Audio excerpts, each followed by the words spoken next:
እግዚአብሔር የሚያስተምረን የትምህርታችን ርዕስ የሚሆነው ሊሰራ ጀምሮ ሊደመድመው አቃተው።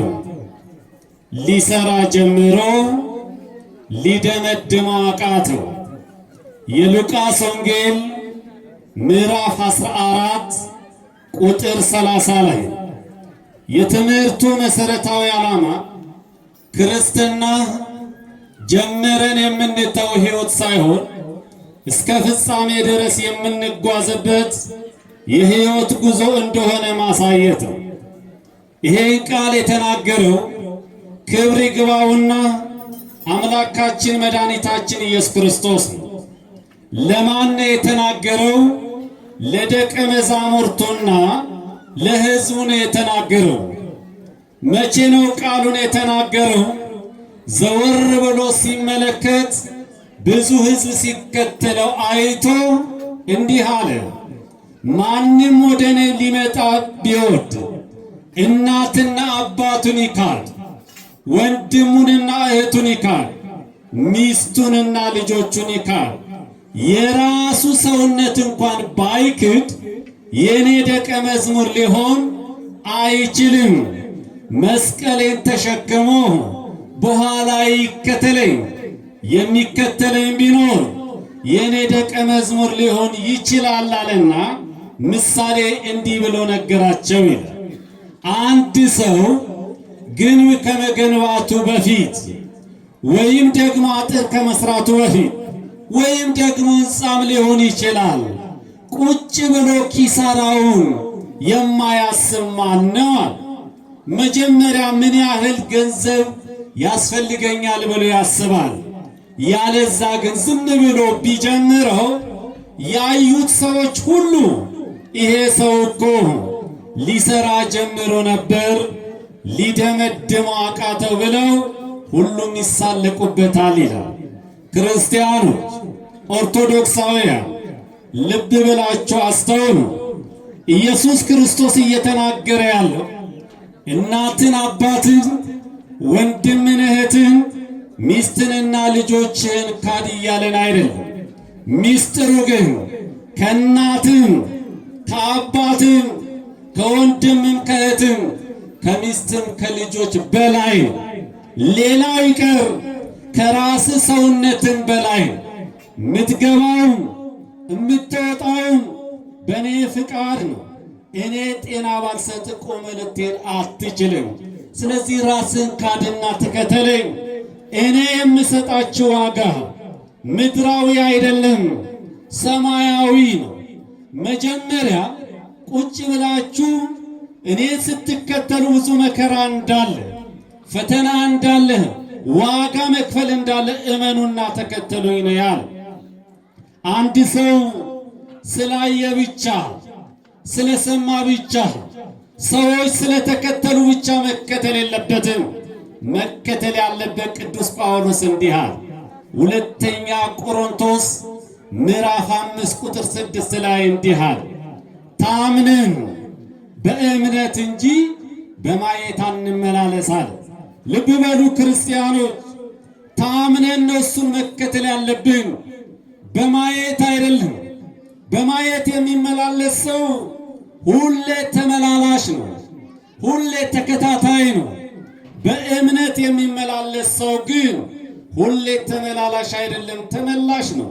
ንስሐ ይገባል። ሁሌ ተከታታይ አይደለም፣ ተሳታፊ ነው። ቅዱስ ሥጋውና ክቡር ደሙ ይቀበላል። አስራት በኩራቱን በአግባቡ ይሰጣል። ለወንጌል አገልግሎት ይፋተናል። ለቤተ ክርስቲያን ሥራ ይሮጣል።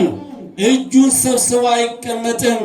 መጀመሪያ እኔን አምናችሁ ታምናችሁ ወዳችሁ ተከተሉኝ፣ ዋጋዬ በሰማይ ነው። ዋጋችኋል በሰማይ ታላቅ ነውና ደስ ይበላችኋል። ሰማያዊ ዋጋ ለማግኘት ምድራዊ ዋጋ ማግኘት ያስፈልጋል። ክርስቲያን መጀመር ቀላል ነው፣ መጨረስ ግን ከባድ። ለመጀመር ያለን ጉጉት ይልቅ ለመጨረስ ካለን ጉጉት እንደሚበልጥ አስተውሉ። ስንጀምር እንዴት ነበር መንፈሳዊ ሕይወታችን? ቤተ ክርስቲያን ስንመጣ እንዴት ነበረ? ከመግቢያው ጀምሮ የነበረን ትህትና፣ የነበረን ፍቅር፣ የነበረን ዝቅታ፣ ለአባቶች ያለ ግብር እንዴት ነበረ? ያኔ አጀማመራችን መልካም ነበር። አጨራረሳችን ግን ፈተና ውስጥ እየከተተን ነው። ክርስቲያን ጥበበኛው ሰለሞን ምሳሌ እንዲህ ይለናል። ጥበበኛው ሰለሞን ምሳሌ 7 ቁጥር 8 ላይ የነገር ፍጻሜ ከመጀመሪያ ይሻላል፣ ታጋሽም ከትዕቢተኛ ይሻላል። ቅዱስ ጳውሎስ ገላትያ 3 ቁጥር 3 ላይ በመንፈስ ጀምራችሁ በሥጋ ትፈጽማላችሁን? እንዴት በመንፈስ ጀምራችሁ በሥጋ ትጨርሳላችሁ? ብዙዎቻችን ብዙ ነገር የገጠመን ከዚህ የተነሳ ነው። ክርስቲያኖች ኦርቶዶክሳውያን የጀመርነውን መንፈሳዊ ሕይወታችን እንዳንጨርስ መሰናክል የሚሆኑብን ነገሮች ምንድን ናቸው? 3 ነገሮች አሉ። የመጀመሪያው ሰይጣን ነው። ሰይጣን የሰይጣን ዓላማው እኛን ከእግዚአብሔር መለየት፣ በሕይወታችን የእግዚአብሔር ዓላማ እንዳይፈጸም መከላከል፣ ለእግዚአብሔር የሚገባውን ክብር እንዳንሰጥ ነው የሰይጣን ዓላማ። በሰይጣን እንዳንታለል የእሱን ሐሳብ አንስተውምና አለ ቅዱስ ጳውሎስ ሁለተኛ ቆሮንቶስ ምዕራፍ 2 ቁጥር 11 ላይ የመጀመሪያው ሰይጣን አሰናካይ ነው፣ ሸንጋይ ነው፣ አታላይ ነው። ብዙዎችን ከአማናዊቷ ቤተ ክርስቲያን እንዴት እየሸነገረ እንዴት እያታለለ እንደሚያወጣ ሁላችንም የምናውቀው። ሁለተኛው ዓለምን መውደድ ነው። ዓለምን መውደድ አለ ቅዱስ ዮሐንስ በአንደኛ ዮሐንስ መልእክቱ ምዕራፍ 2 ቁጥር 15 ላይ ዓለምን ወይም በዓለም ያሉትን አትውደዱ፣ በዓለም ያለ ሁሉ እርሱ የሥጋ ምኞትና የዓይን አምሮት ነው። ስለ ገንዘብ መመካት ከዓለም ስለሆነ እንጂ ከአባት ስላልሆነ ማንም ዓለምን ቢወድ የአባት ፍቅር በውስጡ የለምና። ክርስቲያኖች ዓለምን መውደድ የእግዚአብሔር ፍቅር ያሳጣል። ዓለምን መውደድ የእግዚአብሔር ፍቃድ እንዳናደርግ ያደርገናል። ዓለምን መውደድ ከእግዚአብሔር ጋር ጸብ ያመጣል። ዓለምን መውደድ ያለ ገደብ ኃጢአት እንድንሰራ ያደርጋል። ለዚህ ጥሩ ምሳሌ የሚሆነን ዴማስ ቅዱስ ጳውሎስ በሁለተኛ ጢሞቴዎስ ምዕራፍ 4 ላይ እንዲህ አለ። ወደ ጢሞቴዎስ ሲጽፍለት ልጄ ጢሞቴዎስ ሆይ ዴማስ ይህንን ዓለም ወዶ ትቶኝ ወደ ተሰሎንቄ ሄደዋልና አለው። ዛሬ ዓለምን ወደው ቤተ ክርስቲያንን ጠልተው የዓለም ፍቅር አሸንፏቸው በዓለም ሰጥመው የቀሩ ብዙዎች ናቸው። እግዚአብሔር አምላክ እንዲህ ያለ ነገር ይጠብቅን። ሦስተኛው መሰናክል የሚሆነን ገንዘብ ነው። ገንዘብ መውደድ የኃጢአት ሥር እንደሆነ አታውቁምን አለ አንደኛ ጢሞቴዎስ ምዕራፍ 6 ቁጥር 10 ላይ ገንዘብ መውደድ የኃጢአት ሥር ነው። ገንዘብ አይቆጣጠረን፣ አይግዛን፣ አያሸንፈን። ገንዘብ የተቆጣጠረን ዕለት፣ ገንዘብ ያሸነፈን ዕለት፣ ገንዘብ የማረከን ዕለት አይደለም ለቤተሰብ ለራሳችንም አንሆንም። ክርስቲያን ብዙ ጊዜ በገንዘብ የሚመኩ ሰዎች አሉ። ገንዘቡን የሰጠ እግዚአብሔር ነው። ያለ እግዚአብሔር ፍቃድ የሚሰጥም የሚወሰድም ነገር የለም።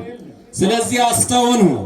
የጀመርነውን መንፈሳዊ ሕይወታችን እንዳንፈጽም የሚያደርገው አንደኛው ሰይጣን ነው፣ ሁለተኛ ዓለም ነው፣ ሦስተኛ ገንዘብን መውደድ። በእንዲህ ያለ ፍቅር ተሞልተው የተሸነፉ ብዙዎች ናቸው። ቅዱስ ጳውሎስ ዕብራውያን 10 ቁጥር 39 ላይ እንዲህ አለ፣ እኛ ግን አለ ነፍሳቸውን ሊያድኑ ከሚያምኑት እንጂ ወደ ጥፋት ከሚያፈገፍጉ አይደለንም አለ። ቅዱስ ዮሐንስ በአንደኛ ዮሐንስ መልእክቱ ምዕራፍ 2 ቁጥር 19 ላይ ከእኛ ዘንድ ወጡ፣ ዳሩ ግን ከእኛ ወገን አልነበሩም። ከእኛ ወገንስ ቢሆኑ ከእኛ ጋር ጸንተው በኖሩ ነበር። ነገር ግን ሁሉ ከእኛ ወገን እንዳልሆነ ይገለጡ ዘንድ ወጡ ይላል። ከወጣው አንዱ ይሁዳ ነው። በገንዘብ ጌታውን ሽጠዋል። ዛሬ በገንዘብ ያልሸጥነው ምን ነገር አለ? ክርስቲያኑ የኔ ያልናቸው የተጠጉን አይክዱንም ያመናቸው ሰዎች አሳልፎ በገንዘብ አልሸጡንም ወይ? በተለይ በዚህ ዘመን እግዚአብሔር ለሁላችንም ልብ ይስጠን። እነኚህ ነገሮች ናቸው መንፈሳዊ ሕይወታችን እንዳይቀጥል የሚያደርጉን ነገሮች ናቸው። መንፈሳዊ ሕይወታችን እስከ መጨረሻ ድረስ እንድንፈጽም ምንድነው ማድረግ ያለብን?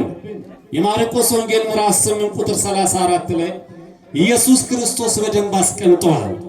በኋላዬ ሊመጣ የሚወድ ቢኖር ራሱን ይካድ፣ መስቀሉን ተሸክሞ ይከተለኛል። ነፍሱን ለኔ ብሎ የሚያጠፋ ለራሱ የሚሆን ዋጋ አያገኝም ነው ያለው። የመጀመሪያው ክርስቲያኑ መንፈሳዊ ሕይወታችንን በድል ለማጠናቀቅ አንደኛ ፈቃደኛ መሆን። ኢየሱስ ክርስቶስም ያለው ይሄ ነው። መጀመሪያ ፈቅዳችሁ ወዳችሁ ተከተሉኝ እንጂ በስሜት አትከተሉ እያለ ነው። ሁለተኛው ራስን መካድ ነው። ራስን ሙሉ ለሙሉ ለክርስቶስ መስጠት። ሶስተኛው መስቀሉን መሸከም ነው። መስቀል መከራ ነው። መከራ ይገጥማችኋል። ያንን መከራ የምታሸንፉት ግን በኔ ነው አለ። ዓለምን የምናሸንፈው በእርሱ ኃይልና በእሱ ጉልበት ነው የምናሸንፈው። መስቀሉን ተሸክሞ ይከተለኛል። አራተኛው ሁሉን ትቶ መከተል።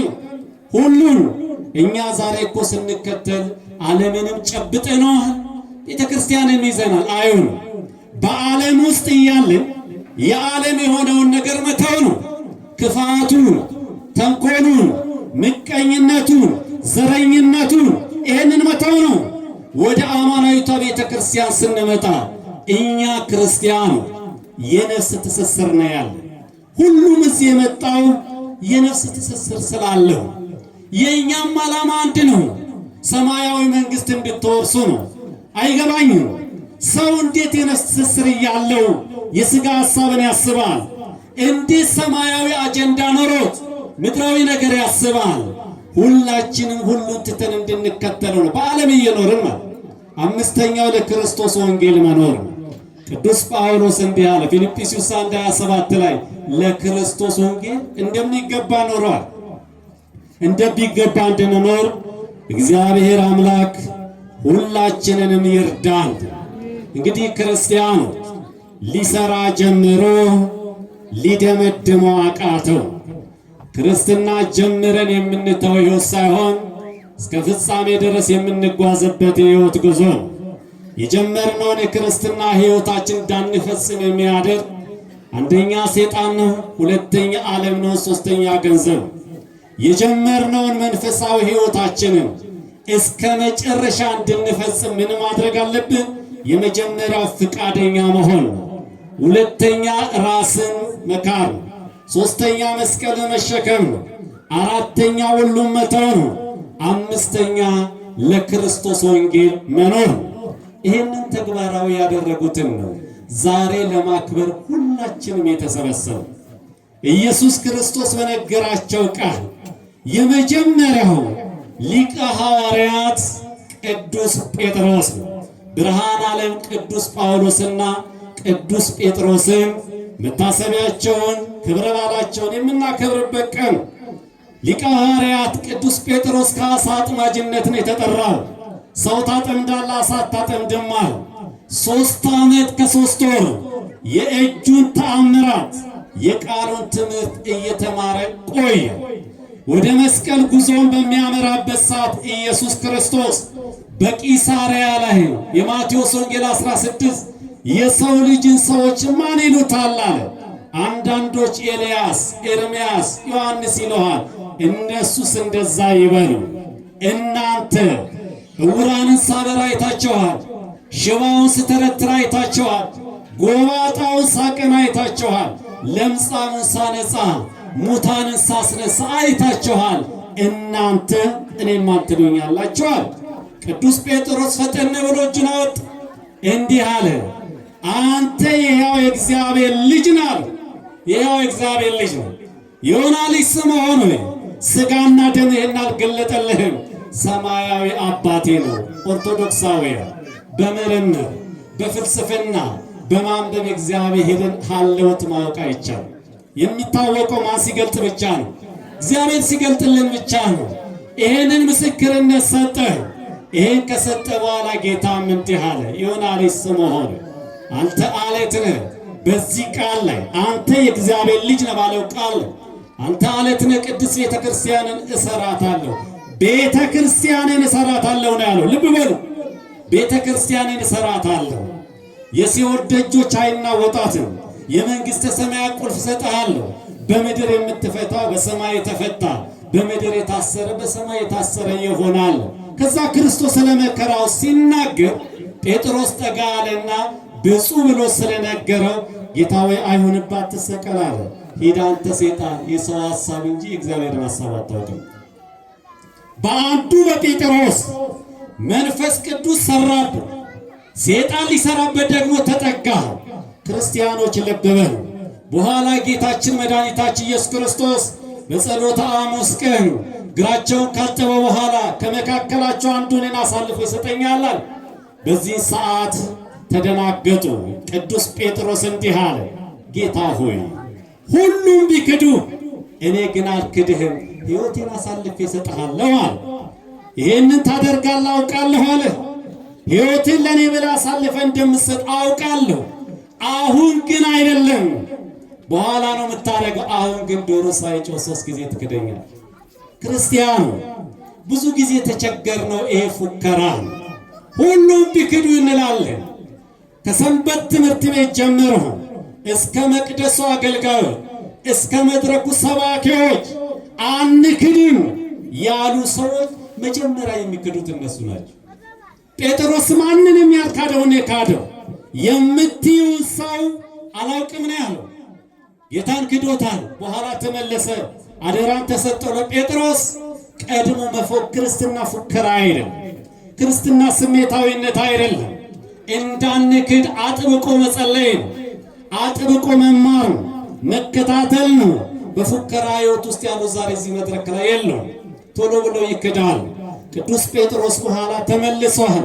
ከተመለሰ በኋላ አደራ ተሰጥቶታል። አደራ ከሰጠው በኋላ ግን እንዲህ ነው ያለው፣ ጎልማሳ ሳለህ ራስን ትታጠቅ ነበር አለ። ዮሐንስ ወንጌል ምዕራፍ 21 ጎልማሳ ሳለህ ራስን ትታጠቅ ነበር፣ በሸመገልክ ጊዜ ሌላውን ያስታጥቀሃል። በምን አይነት ሞት እግዚአብሔርን እንደማያከብር ነገረው ክርስቶስ ይላል። አሟሟቱን ጭምር ነገረው። ጎልማሳ ሳለ በጎልማሳነት ዘመን ኃይል የሚበረታበት፣ ምኞት የሚያየልበት፣ እቅድ የሚበዛበት፣ አልሸነፍ ባይነት የሚበዛበት ነው። ክርስቲያኑ በጎልማሳ ዘመን ጎልማሳ ችግሩን የሚፈታው ከጥበብ ይልቅ በኃይሉ ይጠቀማል። ከፍቅር ይልቅ በገንዘቡ ሁሉን ነገር መቆጣጠርን ያደርጋል። በማህበራዊ ሕይወት ከመሳተፍ ይልቅ በግሉ ራሱን መወጣት ይፈልጋል። በምክር ከመነጋገር ይልቅ በስሜት መነዳትን ይመርጣል። የጎልማሳነት ዘመን ከሆነ ለዚህ ነው መዝሙረ ዳዊት መዝሙር 119 በቅንፍ 120 ላይ እንዲህ አለ፣ ጎልማሳ መንገዱን በምን ያቀናል? የእግዚአብሔርን ቃል መጠበቅ። ቅዱስ ጳውሎስ በሁለተኛ ጢሞቴዎስ ምዕራፍ 2 ቁጥር 22 ላይ ከክፉ የጎልማሳነት ምኞት ሽሹ ነው ያለው። ጎልማሳ ሳለህ ታስታጥቃለህ አለ። አሁን ሌሎች ያስታጥቃል አለው። በዛሬው ዕለት በዚህ ቀን በ67 ዓመተ ምህረት ኔሮን ቄሳር የተባለ ንጉሥ በነገሰበት ዘመን ከከተማ ወጥቶ አገሪቷን ካቃጠለ በኋላ ማን ነው ያቃጠለው ሲባል ክርስቲያኖች ነው ተባለ። ቅዱስ ጴጥሮስ ተያዘ። ጳውሎስ በእስር ቤት ተወረወረ። ከዚህ በኋላ ጳውሎስ ከተሰየፈ በኋላ ጴጥሮስ ሕዝቡን ሲያሸሸው ጌታ መስቀል ተሸክሞ ከፊት ለፊቱ መጣ። አየሁ እሱን መሆኑን አወቀ። ጌታ ሆይ ወዴት ትሄዳለህ? ልሰቀል የሄድኩኝ እኔ አንዴ ሳልሰቀል አንተ ሁለቴ ትሰቀላለህ አለ። ጴጥሮስ ተመልሶ እንደ ጌታዬ ሳይሆን ቁልቁል ስቀሉኝ ብሎ ዛሬ ቁልቁል የተሰቀለበት ቀን የቅዱስ ጴጥሮስ ዕረፍቱ ነው። ይሄ መጀመሪያው የሰማዕቱ ጴጥሮስ ነው። ሁለተኛው ቅዱስ ጳውሎስ ነው። ቅዱስ ጳውሎስ ሁለተኛ ጢሞቴዎስ ምዕራፍ 4 ቁጥር 6 ላይ የመጨረሻው በወህኒ ቤት እስር ቤት እያለ መልእክቱ ለልጁ ለጢሞቴዎስ ሰጠ። መስዋዕት እንደሚደረግ የኔ ሰውነት ይሰዋል አለው። የሚሄድበት ቀን ደርሰዋል።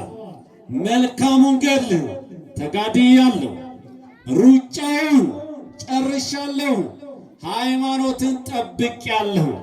የጽድቅ አክሊል ተዘጋጅቶልኝ ጻድቅ ፈራጅ የሆነው ጌታ ያኔ ለኔ ያስረክባል አለ። ልብ በሉ ቅዱስ ጳውሎስ የተጋደለው የሮጠው ለዝናው አይደለም፣ ለክብር አይደለም፣ ለእውቅና አይደለም፣ አንዱን ለመጥለፍ አይደለም። ቅዱስ ጳውሎስ የተጋደለው ለወንጌልና ለክርስቶስ ነፍሱን ስለኔ ብሎ አሳልፎ የሚሰጥ በሰማይ ዋጋ ያገኛል። ነፍሱን ግን ለራሱ ብሎ የሚሰጥ ግን ዋጋ አያገኝም። በዚህ በዘማዊ በኃጢአተኛው መካከል በቃሌና በእኔ የማያፍር ቢኖር በሰማይ በአባቴ ፊት እመሰክርለታለሁ። ቅዱስ ጳውሎስ የመጨረሻውን ተጋድሎ ለልጁ ለጢሞቴዎስ የነገረበት ቀን ምኞቱን ነው። እንደ ክርስቶስ መከራ መቀበል፣ እንደ ክርስቶስ መሞት፣ ሞትን እንደሚናፍቅ ደጋግሞ ቅዱስ ጳውሎስ ተናግረዋል። በዛሬው ዕለት ቅዱስ ጳውሎስ ሮማዊ ስለሆነ ሮማውያኖች በመስቀል ላይ ተሰቅሎ መሞት ውርደት ነው። ስለዚህ ቅዱስ ጳውሎስን አንገቱን እንዲሰየፍ ተደረገ። ያን ጊዜ ወተትና ደም ወጣ ብለው ሊቃውንት አባቶች ይነግሩናል። ሁለቱ ብርሃን ዓለም ቅዱስ ጴጥሮስና ቅዱስ ጳውሎስ የጀመሩትን መንፈሳዊ ሕይወት በድል ያጠናቀቁ። ዛሬ ብዙ ሰማዕታት አንገታቸውን ለሰይፍ፣ ጀርባቸውን ለግርፋት፣ ሰውነታቸውን ለእሳት ለተራ አንበሳ እየተሰጡ ሰንበላያቸው ላይ የተደረገ እያቃጠሉ የወይን ጠጅ እየጠጡ ነገሥታቱ ብዙ ሲሳለቅባቸው ለሃይማኖት እንዲህ ብሎ ተጋድሎ እንዲህ ተብሎ የመጣው እምነት ነው ዛሬ የተጫወትንበት። አያችሁ፣ እንዲህ ዋጋ የተከፈለለትን እንደ ቀልድ የምናየው እንደ ቀልድ የምንመለከተው ዋጋ ተከፍሎበታል። ክርስቲያኖች አስተውሉ። ለዚህ ነው ጌታችን መድኃኒታችን ኢየሱስ ክርስቶስ ሊሰራ ጀምሮ ሊደመድመው አቃተዋል። እነስ ክርስትና ጀምረን የምንፈጽመው ሕይወት እንጂ ወደ ኋላ የምንልበት አይደለም። እስከ መጨረሻ ድረስ የምንጋደልበት ሕይወት የጀመርነው መንፈሳዊ ሕይወታችን ለምን እንዳንፈጽም አንደኛው ሰይጣን፣ ሁለተኛ ዓለም፣ ሶስተኛ ገንዘብ መሰናክል ይሆን። የጀመርነው ክርስትና ለመፈጸም ምን ማድረግ አለብን? አንደኛው ፍቃደኛ መሆን፣ ሁለተኛ ራስን መካድ፣ ሶስተኛ መስቀልን መሸከም ነው፣ አራተኛ ሁሉን መተው ነው፣ አምስተኛ ለክርስቶስ ወንጌል እንደሚገባ መኖር ነው። እንዲህ ካደረግን መንፈሳዊ ሩጫችንን መንፈሳዊ ሕይወታችንን እንደ አባቶቻችን በድል እንድንወጣለን።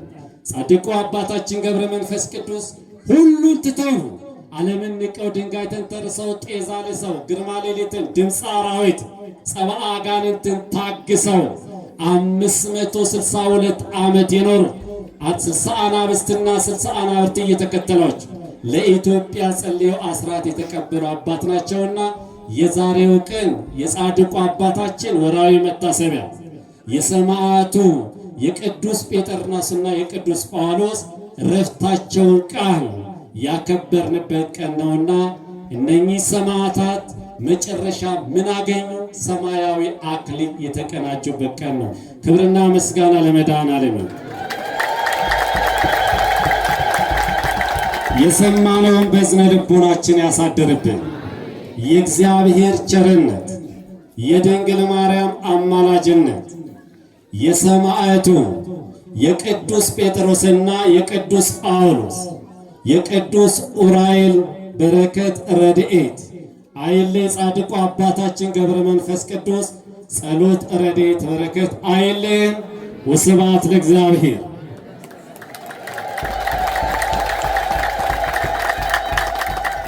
ሁላችሁም ሊሰራ ጀምሮ ምንድን ነው ያለው? ሊደመድመው።